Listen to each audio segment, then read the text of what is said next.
Unturned. Listen, I am so excited for today's show that I think I'm just about to jump for joy. I am so honored to have the Dr. Press Robinson here with us. Thank you so much for coming to My Stone pleasure. Unturned. Thank you for having me. Pressing forward. Yes. Yes. Yes. Thank you so much for writing this book. But before we get into it, I want everyone to know, just like who you are. Give them a little taste of who you may be. Well, I'm original South Carolinian. Okay.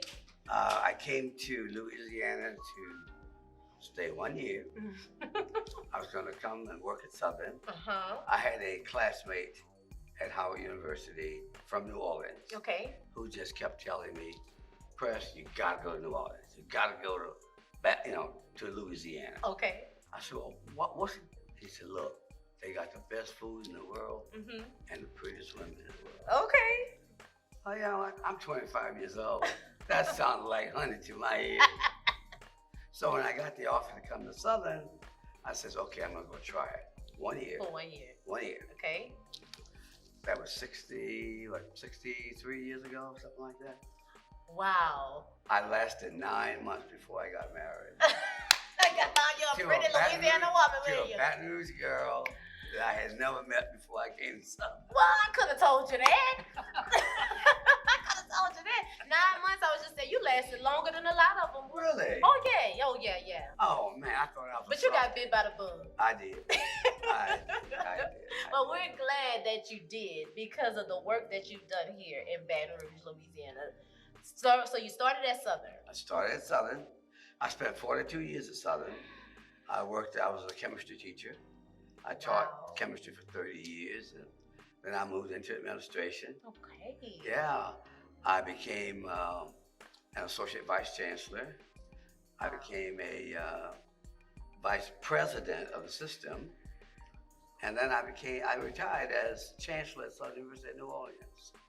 So I've kind of been around, My gosh. Yeah. And now you're here at No Stone Unturned. Sitting here with me. That's right. How you like that? That's right. I love it. I love it. Just give us some of the things that you've done here in Baton Rouge. Like, what has been something that just sticks out, something that I'll just never forget?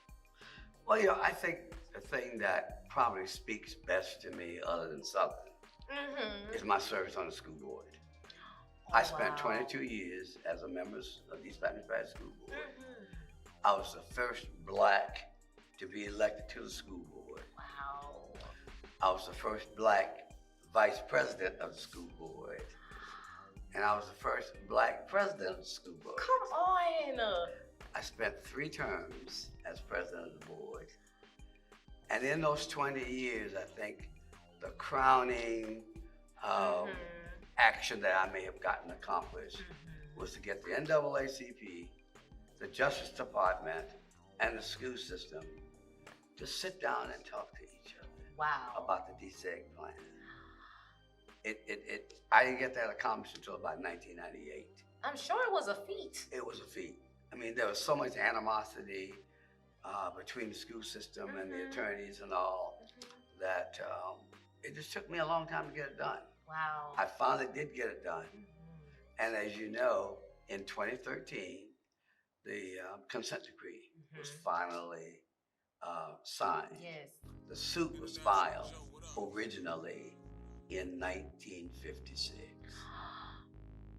Amazing. 1956. And it took that long just for it to even get that signed. Long. Took that long. Wow. And for 40 of those years, the citizens of East Baton Rouge Parish would not approve a tax election for the school system. So our schools all ran down, became almost, intolerable. So in 1994, we got a new board that was elected. In 98, we got the first tax election in 40 years. Wow. Under my presidency. Wow. Okay, so I have you here. So I have to ask, what did you think of all the happenings that had with this last East Baton Rouge Parish School Board debacle that went on? What's your take? I was involved in that a little bit. Okay. Because I was on one of the committees to interview some of the candidates. Okay. But I thought it was a debacle. Yeah, to say the least. It never should have happened. It never should have happened. You know, we never had that kind of debacle when I was president of the board. And I think we brought in 3 superintendents. Wow. During my tenure. Why do you think it happened like that this time? Was it everything behind the scenes? What was happening underneath the table? Was it that? What do you think made it just so bizarre? I don't think that's people the were bizarre. together. No, people weren't together. The board wasn't together. Mm-hmm. You know, you got 12 members on the school board. I mean, you got to have at least 7 or 8 of those people thinking at least in the same way. That's true. You know, to get something accomplished. That's so true. And they were so divided. And of course, East Baton Rouge Parish is still a racist place, unfortunately. Somebody had to say it. It's true. It's the truth. The school system has never been desegregated. It's never been unitary. It is still not. And I don't know in my lifetime if it ever will be. You don't think so? Not in my lifetime. Not in my lifetime. Right now, the school system is probably close to 90% black. Yes. Because the white kids never, ever took part in the desegregation process. They all went to private schools. They all went to Ascensions, you know, the other parishes, Livingston, and so on. Yes. They did everything they could to prevent desegregation from happening. And now with St. George happening, what do we think? Well, is that something that will affect East Baton Rouge as well enough? It's going to affect us monetarily, of course. Of course. And that's where most of the white students are. You know it. So if they're not in East Baton Rouge Parish, they can't be in our school system. Okay? But I tell you what, Baker withdrew from the school system, I think in around 95, something like that. That's true. When that happened, I told the school board then that if Baker withdrew, that Zachary would be next, then Central, and then Southeast Baton Rouge. And now look at us. And that's exactly what has happened. Look at us. Exactly what has happened. Wow. And is East Baton Rouge Parish School still majority black educated? Is it more black educators or is it a mix? You know, I don't know about the teaching core right now. But we do know that it's majority black students. Students, absolutely, and has been. When I first got on the school board in 1980. Oh, by the way, I had to sue the school board in order to get on the school board in the first place. What? Oh yeah. When I ran for school board in 1972, I was running ward-wide. We had 3 wards: Ward 1, Ward 2, and Ward 3. Oh, it's broken to wards. It was wards, and I was in Ward 2. Okay. Well, whites outnumbered us, so I lost in 72. I lost in 76, and that's when I filed a suit for single-member districts. We settled that suit in 1977. And instead of getting 1 seat, we got 3.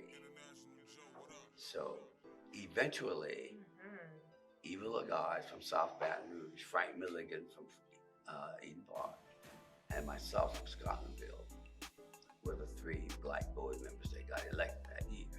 But I got elected September 13th. They were in a runoff, so I became the first black to get elected. Come on.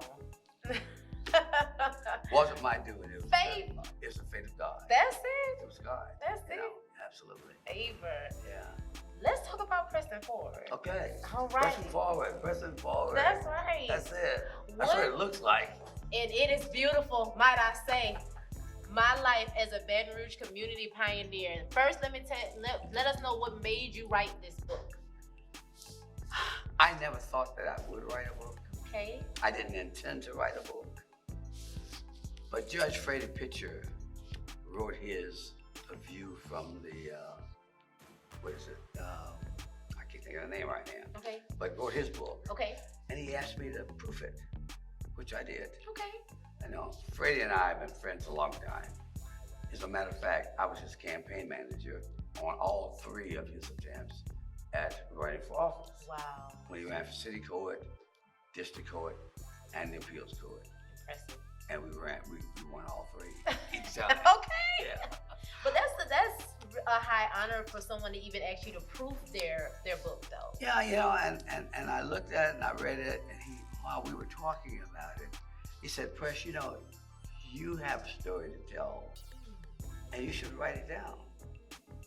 I said, well, Freddie, I don't think I've done anything that people are going to really be interested in. What? I really don't. I mean, because what I did because I thought it was the right thing to do. I didn't do it because I was looking for glory or any kind of award or any kind of acknowledgement. I did it because I thought it was the right thing to do. Amen. And so the pandemic came. 2020. I'm in the house. I can't go anyplace. That's right. I can't do anything. So I said, well, you know what? Maybe I'll just put down a few things. Yeah. So I started jotting down a few things. And before I knew it, I was enmeshed in research. I knew the issues I wanted to cover, but I had to go back and research dates, times, names, places. Absolutely. Make sure I got it correct. Absolutely. That took me 2 years. Okay. Then it took me another 2 years to get it published. The book came out August 6th of this year. And I've been busy trying to sell copies of it. Well, you're in the right place. Okay. Yeah, we're here to help you with that. All right. I already sold one here today. All right. I did. That young lady right there got her copy. Look at you. Yeah, You're doing a good job. Absolutely. Pressing forward, is it about your work here in Baton Rouge specifically? It's about my work here in school specifically, except that in the beginning, I do talk about my background in South Carolina. Okay. My dad and mom were farmers. They were sharecroppers. And so was I until I was about 15. Really? Yeah. But the thing that sets me apart is that my mom, bless her soul, finished high school somehow. My dad only had a 6th grade education. But she said to him, I don't know how you're going to do this, but you tell the landowner that I want my son to go to school every day. And I want him to go for the whole term. I don't want him to stay out of school working in the fields. She told the landowner? Well, she told my dad. She told She told my dad. She said, I don't know how you're going to do it or what you're going to tell him, but you tell him that's what I want. And I don't know what he told him. Amazing. I don't know what kind of reaction he received, but I went to school every day. And I looked at it as my way of getting out from being a farmer. Because I never wanted to do that, Wow. So education was my way out. And even today, and all during my 30 years of teaching, I always told my students, you get an education between your 2 ears, can't nobody take it away from you. Nobody. Only the good Lord. Oh my God. That is the way out, because it prepares you to be able to meet whatever comes. And that's what life is all about. That's what it's all about. Yeah. Wow. Listen, you've just blessed us tremendously. But I want to play a little game with you before you leave, okay? Okay, all right. All right, it's a word association game, okay? Oh, I'm going to throw a word at that you. might be bad. You tell me the first thing come to your At my mind. age, I may not even remember the word. Okay, you ready? Yeah. All right, first word. Oppression. Oh my God. We've always been oppressed. Mm. We're still oppressed. Mm. We just don't realize we're oppressed, but my God, we are. Yeah. You know? Yeah. I keep thinking that deseg was the worst thing that happened to black people since slavery. Yeah. It took away so much from us. Mm. When deseg came along, we had teachers in our schools who lived in our community, who knew our students, who cared about our students, who had master's degrees or master's plus 30 degrees. White folks didn't have that. They didn't need it. so they didn't That's have right. it. That's right. But we did. So when Deseg came along, you know what the first thing they did? They took our good teachers and sent them to the white schools. You know what they sent us? The students that just graduated from LSU and other schools like Southern and, Southeastern. Then the very next year, they took our best students, which means they took the leadership out of the black schools. Right. And then the third thing they did was either humiliated our principals and administrators, demoted them, treated them like dirt. That's oppression. Yeah. Yes. And when you describe it, like you say, you don't see so many, you see a lot of the similarities in today's time. This book, and I say, the more things change, the more they stay the same. Wow. We're fighting the same battles right now that we fought in 1960s. Civil rights, all of that. We're losing our civil rights. We're losing our voting rights. So we thought we won all that. Yes, we did. But we haven't. We're still there. We haven't. And by the way, go early vote. Don't wait until the 7th. I don't care what you're doing. I don't care whether you're going to Jackson or not. Don't wait. Go early vote. You said that. That's right. That's and most of all, vote, vote, vote. It does make a difference. Yes, indeed. I love that. Okay, last word. Okay. Baton Rouge. Baton Rouge. I came to like Baton Rouge. You didn't like us at first? Well, no, I didn't. I didn't want to come to Louisiana. Louisiana had a reputation of being racist. Well, that's segregated, true. And not a good place to live for blacks. True. And I thought a long time before I decided to come. But my major professor at Howard taught at Southern during the summers. Okay. So he was familiar with it. And he told me, he says, if you go to Southern, being at Southern University as a faculty member, you will be treated differently than the regular people who live in the community. I says, well, I don't know if I like that or not, because I'm just a regular guy, I didn't think special. Okay. If they're gonna treat me different, why can't they treat everybody different? I didn't want to come. And that's why I didn't want to come. Because you didn't want to be treated. But once I got here and find those pretty ladies and all that good Here you food, go. Here you go. Here you go. You were stuck. 60-some years. Here you are. 60-some years. Still in Baton Rouge. Still in Baton Rouge. And not looking to go anywhere. No, that's right. I might have to, though. Well, pressing forward is taking you to different dimensions, different stratospheres. You might be in Baton Rouge right now, but pressing forward might have you. I'll go wherever I need to. That's what I'm talking about. I'll go wherever I need to. I'm not afraid, I'm not shy. I used to be a little shy guy. I didn't talk very much. No way. I didn't do anything, No way. Somewhere along the line, I think probably in my classrooms, I got over that. And of course, once I got on the school board, we were on television all the time. You had to. So somebody was always sticking a mic in my face, especially when I was president. Yeah, but we're glad that you got over that because we know that you have a lot to say, and we're so thankful. Thank you so much for coming to No Stone Unturned. Thank you so much. Pressing forward. That's right. My life as a Baton Rouge community pioneer. Y'all go get y'all copies. That's right. Thank you. And when you get the copies from me, you also get my signature, okay? And if you want, you can get a photo. I want my photo. I want my photo. Okay, all right. Everyone, Dr. Press Robinson Sr. here at No Stone Unturned. Y'all know where to find us. We are at ThaAntidote TV. Tell them where they can find you or where they can find a copy of the book. Well, the book, if you don't get it from me, is on Amazon, on the LSU Press website. Awesome. On Walmart, Target, all of them. Okay, Barnes & Noble, everywhere. Not hard to find. Not hard to find. I know that's right. Yeah. Y'all, tune into No Stone Unturned for another incredible episode. We love y'all. Bye.